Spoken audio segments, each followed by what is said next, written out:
नमस्कार, आप सभी का स्वागत है चुनाव धमाका में। मैं हूं अमित पालेत और इस वक्त मैं मौजूद हूं बंगाल के हुगली लोकसभा सीट के सिंगुर में।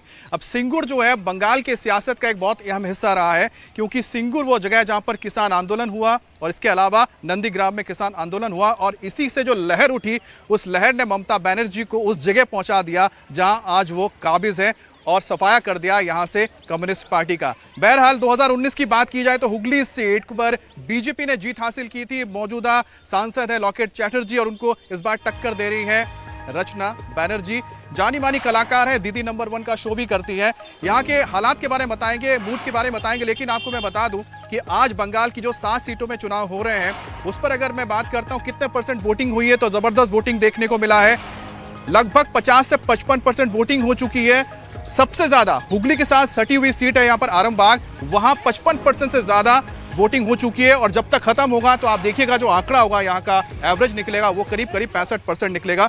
अभी भी मेरे पीछे आप देख सकते हैं बूथ के बाहर काफी हलचल है, अंदर अभी भी कतारें लगी हुई है। हालांकि जो कतार धीरे धीरे खत्म होती जा रही है, लोग वोटिंग कर चुके हैं और यहाँ पर बीएसएफ को तैनात किया गया है, तो इसलिए लगभग जो माहौल है यहाँ पर वो आप कह सकते हैं कि शांतिपूर्ण माहौल में चुनाव हो रहे हैं। इक्का दुक्का केसेस आ रहे हैं, लेकिन पैरामिलिट्री फोर्सेस के होने की वजह से आप कह सकते हैं कि 2021 के तरह के माहौल नहीं है। शक्ति का यहाँ पर केब में दिखा दूं, यहाँ पर एक आपको जो मंच नजर आ रहा है मंडप है, माँ दुर्गा की यहाँ पर प्रतिमा स्थापित की जाती है।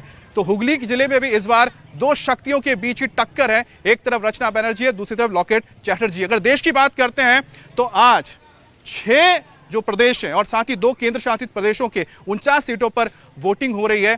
और अगर देखा जाए तो इसमें सबसे दिलचस्प ये देखने को मिलेगा 9 इसमें तो केंद्रीय मंत्री हैं और एक पूर्व मुख्यमंत्री भी है। अब 9 केंद्रीय मंत्री जो उसमें सबसे बड़ा नाम आता है रक्षा मंत्री राजनाथ सिंह का, उसके बाद स्मृति ईरानी अमेठी से है, इसके बाद साध्वी निरंजन ज्योति है, पीयूष गोयल वाणिज्य मंत्री पहली बार लोकसभा चुनाव में उतरे हैं, मुंबई से चुनावी मैदान में अपनी किस्मत आजमा रहे हैं। और अगर बात करते हैं कि कौन वो पूर्व मुख्यमंत्री है तो बारामूला से उमर अब्दुल्ला चुनावी मैदान में है। 370 हटने के बाद पहली बार वहां पर जमहूरियत का आप उत्सव देख सकते हैं, लोग जश्न मना रहे हैं लोकतंत्र का और वहां दबाकर वोटिंग हो रही है, जबरदस्त वोटिंग चल रही है। उसी तरह से अगर मैं बात करता हूं कि आखिरकार कौन से ऐसे सीटें हैं जहां पर विपक्षी बड़े नेता भी चुनाव लड़ रहे हैं, तो पहला नाम आता है रायबरेली से राहुल गांधी का। राहुल गांधी रायबरेली से चुनावी मैदान में है। उसी तरह से सारण की बात करते हैं बिहार की सीट की, तो वहां पर राजीव प्रताप रूडी को टक्कर कौन दे रहा है, लालू प्रसाद यादव की बेटी रोहिणी आचार्य पहली बार सिंगापुर से आई हैं और चुनावी मैदान में उतरी है। हालांकि उनकी बहन मीसा भारती भी पाटलिपुत्रा सीट से चुनावी मैदान में है, लेकिन रोहिणी को आप समझ सकते हैं कि जब वो आई हैं उनके साथ जिस तरह से लालू लगातार प्रचार कर रहे थे तो एक जबरदस्त माहौल बना हुआ है बिहार का भी। तो कुल मिलाकर देखा जाए तो वोटिंग का जो इस वक्त माहौल है बहुत ही अच्छा आप कह सकते हैं। पूरे देश में अगर हम बात करते हैं तो करीब 40 से 46% वोटिंग हुई है और 40 से 46% तक वोटिंग हुई है। और मेरे पीछे भी आप देख सकते हैं कि बस आखिरी दौर है, आखिरी दौर में भी आपको हल्की फुल्की कतारें यहाँ नजर आ रही है और हम यह मान सकते हैं कि इस बार जो वोटिंग है उसमें पूरे देश की बात करते हैं कि ठीक है थोड़े बहुत यहाँ पर परसेंटेज अप डाउन हुए हैं, लेकिन लोग बाहर निकल रहे हैं और जो असर हुआ है प्रधानमंत्री मोदी के अपील का वो साफ इस वक्त वोटर्स पर नजर आता है, बूथों पर नजर आता है। हमारे साथ हमारे संवाददाता भी जुड़ रहे हैं मुंबई से, सचिन भी से। सचिन, मुंबई की अगर मैं बात करता हूं तो मुंबई में तो माया नगरी है, क्या सितारे जमीन पर उतर रहे हैं? अगर उतरे हैं तो कितने सितारे जमीन पर उतरे और राजनीति के जो सितारे हैं? तो सचिन हमारे साथ हैं, सचिन चौधरी माफ कीजिएगा। तो सचिन, जो सितारे हैं कितने जमीन पर उतरे और साथ ही जो राजनीति के वो कौन से सितारे हैं जिनकी चमक आपको लगता है कि इस बार वोटिंग में नजर आई है? जी बिल्कुल अमित, मुंबई में सितारे जो है ज़मीन पर तो उतरे हैं, लेकिन मुंबई का अगर हम बात करें तो मुंबई में एवरेज जो है करीबन 40% वोटिंग हुई है अभी तक। उतनी बड़ी तादाद में आमतौर पर जो आम लोग निकलना चाहिए उतनी बड़ी तादाद में नहीं निकले। लेकिन सितारों की बात करें तो आमिर खान, उनका परिवार निकल चुका है, दीपिका पादुकोण वोटिंग करने उनकी वोटिंग हो चुकी है, रणवीर सिंह इनकी वोटिंग हो चुकी है, कई सारे परेश रावल इनकी वोटिंग हो चुकी है, जावेद अख्तर जो उनकी वोटिंग हो चुकी है। तो कई ऐसे नामी नाम है फिल्मी जगत के, उन्होंने अपनी वोटिंग कर ली है। लेकिन सलमान, शाहरुख जैसे बड़े जो नेता है अभिनेता है वो भी शाम तक अपनी वोटिंग करने जाएंगे। मैं जहां पर खड़ा हूं यहाँ पर ये दक्षिण मुंबई का चुनाव क्षेत्र है और यहाँ पर मुकेश अंबानी और उनका परिवार जो थोड़ी समय में पहुंचेगा, यहाँ पर उनका बंदोबस्त लग चुका है। इंडस्ट्री जो है चाहे फिर बिरला हो, टाटा हो, तमाम जो उद्योगपति है वो भी वोट करने निकले हैं, लेकिन आम जो जनता है वो बड़ी तादाद में निकलनी चाहिए थी, उतनी तादाद अभी तक दिखाई नहीं दे रही है। हालांकि आप 3 बजे तक की वोटिंग जो है पूरे महाराष्ट्र में वो करीबन 38.77% वोटिंग हो चुकी है, लेकिन अनुमान है कि अगले 3 घंटे में ये परसेंटेज बढ़ेगा और करीबन 60% से ज़्यादा जो है औसतन ये वोटिंग देखने मिलेगी। अगर हम बात करें मुंबई के 6 सीटों की, तो यहाँ पर केंद्रीय मंत्री पीयूष गोयल, इनकी किस्मत जो है दांव पर लगी है, लेकिन उनके लिए ज्यादा चुनौती नहीं है, क्योंकि वहां पर आखिरी वक्त तक जो है कांग्रेस को यानी कि महाविकास आघाड़ी को उम्मीदवार तक नहीं मिला था, तो उनकी राह करीबन आसान मानी जा रही है। वही अगर उज्जवल निकम की बात की जाए तो उनका मुकाबला वर्षा गायकवाड़ से, और मुंबई में M2 फैक्टर यानी कि मुस्लिम और मराठा, ये जो है अगर उद्धव ठाकरे के साथ जाते हैं, MVA के साथ जाते हैं, तो एनडीए के लिए चुनौती हो सकती है। लेकिन एनडीए के पास जो है राज ठाकरे का उनका तोड़ है, क्योंकि मराठी वोट बैंक में सेंध लगाने के लिए राज ठाकरे जो इस बार एनडीए के साथ में है। इसके अलावा प्रधानमंत्री नरेंद्र मोदी का चेहरा और राज्य सरकार के देवेंद्र फडणवीस, एकनाथ शिंदे सरकार के काम, प्रधानमंत्री नरेंद्र मोदी ने जो विकास काम किए हैं मुंबई में, चाहे उसमें फिर मेट्रो का जाल हो, कोस्टल रोड हो, या फिर 22 किलोमीटर लंबा जो देश का सबसे बड़ा लंबा जो साकरी सेतु है अटल सी लिंक, उसकी बात हो, तो तमाम जो डेवलपमेंट के काम है उस पर वोट मांग रहे हैं। अरविंद सावंत दक्षिण मुंबई से उम्मीदवार है, उनके सामने यामिनी जाधव है, तो वही राहुल शेवाले और उसके अलावा जो है उनके सामने अनिल देसाई, यानी कि 2 शिवसैनिकों में दोनों जगह पर टक्कर देखने मिल रही है। तो बाकी जगह पर जो है मिहिर कोटेचा और शिवसेना के संजय दीना पाटिल है। तो कुछ सीटों पर जो है कड़ी मुकाबले जरूर है, लेकिन कहीं ना कहीं बीजेपी को थोड़ा बहुत मिलता नजर जरूर आ रहा है अमित। लेकिन सितारे जो है लगातार वोट करने आ रहे हैं, इंडस्ट्रियलिस्ट भी आ रहे हैं, नेता आ रहे हैं, राजनेता आ रहे हैं, अभिनेता भी आ रहे हैं, और आम जनता जो है उसकी तपता जो है कितनी बढ़ती है ये देखना होगा। जी अमित। अच्छा सचिन, एक चीज और ये जानना चाहूंगा कि जो क्योंकि महाविकास आघाड़ी और महायुति के बीच ये मुकाबला चल रहा है बेसिकली, लेकिन जो मुंबई की सीटें थी, हमने देखा कि उस मुंबई की सीटों में काफी कुछ अंतर्घात चला, अंदर ही अंदर एक दूसरे के खिलाफ आपस में पार्टियां भिड़ गई या महायुति के लोग ही भिड़ गए। उसका असर इन चुनावों में क्या पड़ा इन 6 सीटों पर? जी देखिए, अगर मैं बात करूं दक्षिण मुंबई की जो सीट है, यहाँ पर मुस्लिम बहुल इलाका आता है। दक्षिण मुंबई में भेंडी बाजार, भाईकला, ये जो है नागपाड़ा जैसा जो इलाका है, काफी मुस्लिम बहुल इलाका है और 4.5 लाख मुस्लिम वोट यहाँ पर है। लेकिन जिस तरह से वोटिंग यहाँ पर सबसे कम परसेंटेज मुंबई के 6 सीटों पर कही है, तो वो है दक्षिण मुंबई की सीट। यहाँ पर 36%, 36% वोटिंग हुई है, और इसमें कम वोटिंग का प्रमाण यह माना जा रहा है कि मुस्लिम वोटर जो है बड़ी तादाद में नहीं निकली है।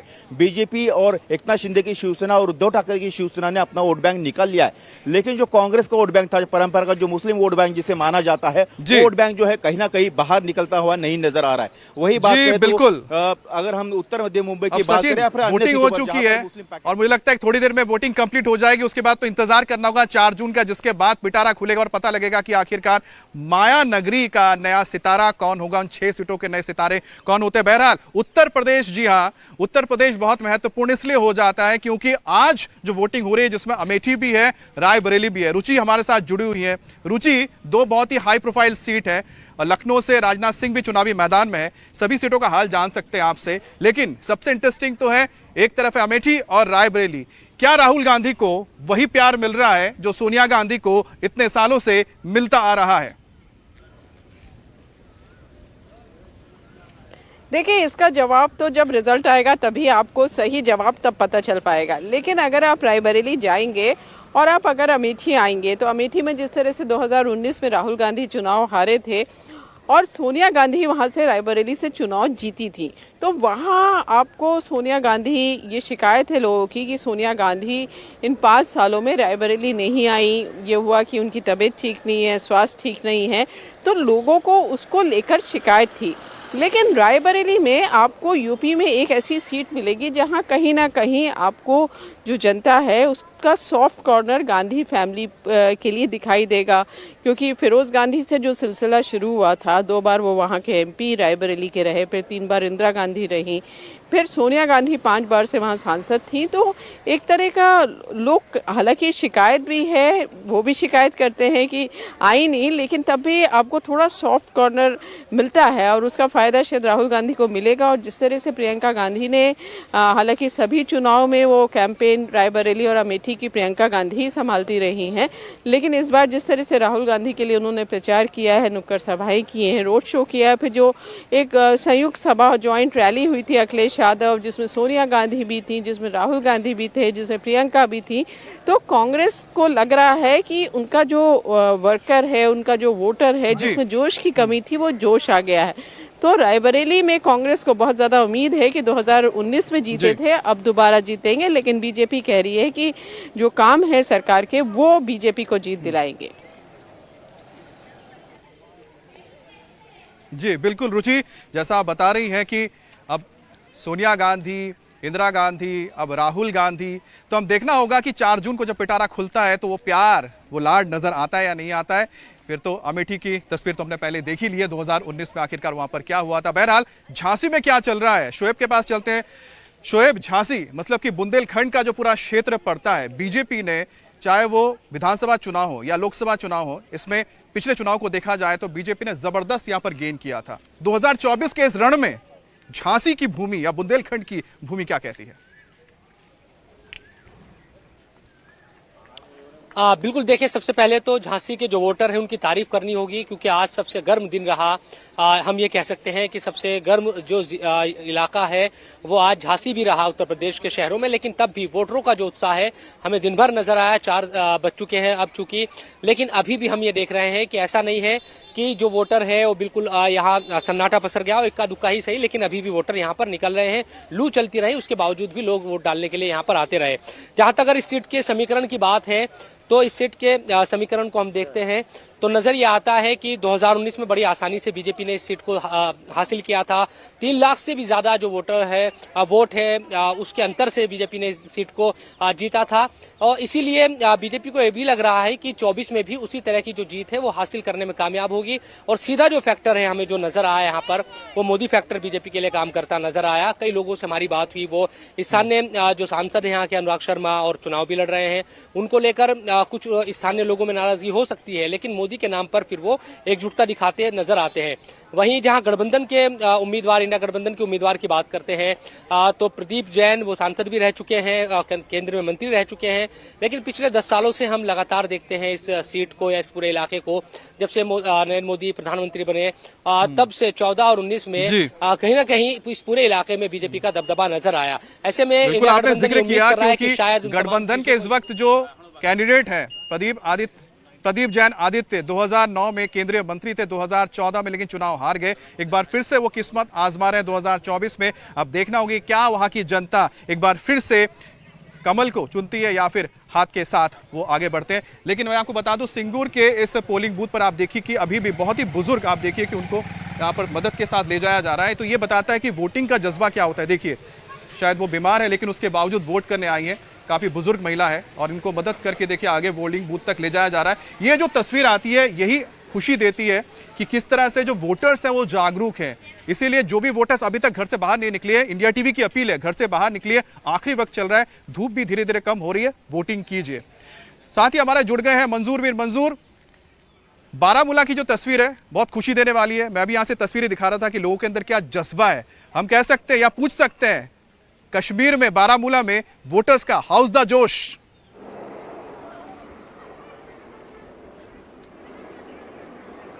बिल्कुल अमित, बारामूला लोकसभा क्षेत्र में आज एक खूबसूरत तस्वीर देखने को मिली। उत्साह, जोश और ऐसा जुनून जो शायद पिछले 35 सालों में किसी भी चुनाव में कश्मीर में नहीं देखा गया है। 7 बजे पोलिंग का समय था, लेकिन सुबह 6 बजे से ही लोग जो है अपने घरों से जोक दर जोक मतदान केंद्रों की तरफ आ रहे थे। काफ़ी उत्साहित थे, खासकर जो नए वोटर युवा थे उनमें काफ़ी जोश दिखा कि वो अपने मत का इस्तेमाल करना चाहते थे। कश्मीर में एक नए बदलाव की बात कर रहे थे, नए चेहरे की तलाश में थे। हालांकि इस चुनावी क्षेत्र से जम्मू कश्मीर के पूर्व मुख्यमंत्री उमर अब्दुल्ला अपनी किस्मत आजमा रहे हैं। उसके अलावा करीबन 21 ऐसे उम्मीदवार हैं जिनकी किस्मत का फैसला आज 17 लाख से अधिक मतदाता जो है उन्होंने EVM में बंद किया है। लेकिन बारामूला क्षेत्र में एक अनोखा और दिलचस्प मुकाबला आज देखने को मिला। जो चुनाव प्रचार हुआ वो काफ़ी रंगीन था। उमर अब्दुल्ला करीबन 15 दिन लगातार उस चुनावी क्षेत्र में जो है रात दिन कैंपेन करते रहे, लेकिन जो सबसे बड़ा फैक्टर वहां पे माना जाता है, 3 बड़े दिग्गज नेताओं के बीच में वहां पे मुकाबला हो रहा है। हालांकि पीडीपी जो है उनके भी वहां पे कैंडिडेट है, लेकिन उनको उतना सपोर्ट नहीं मिल रहा है। मैं तो उम्मीद यही करता हूं कि खत्म होते होते वक्त ये वोटिंग परसेंटेज और बढ़ जाए मंजूर, और इस तरह की जो तस्वीर है वो पूरे देश को देखनी चाहिए, सीखनी चाहिए, क्योंकि बंगाल से भी ऐसी तस्वीरें आई हैं जहां पर 60% से ज्यादा 65% से ज्यादा वोटिंग हो रही है। यहां पर भी ऐसी वोटिंग देखने को मिल रही है। बड़ी बात है कि आज 7 जिन सीटों पर चुनाव हो रहे हैं, वोटिंग हो रही है बंगाल में, उसमें से पिछली बार 2019 में बीजेपी को 3 मिली थी, 4 टीएमसी के पास गई थी, लेकिन इस बार आरामबाग ऐसी सीट है जो इस तरफ आ सकती है और ये पूरा का पूरा आंकड़ा बदल सकता है। 4 इस तरफ जा सकते हैं, 3 टीएमसी के पास भी हो सकते हैं। क्या उससे भी ज्यादा सीटें बढ़ सकती हैं, वो भी हम बताएंगे, क्योंकि जनता से जो बात हो रही है उससे काफी कुछ समझ भी आता है।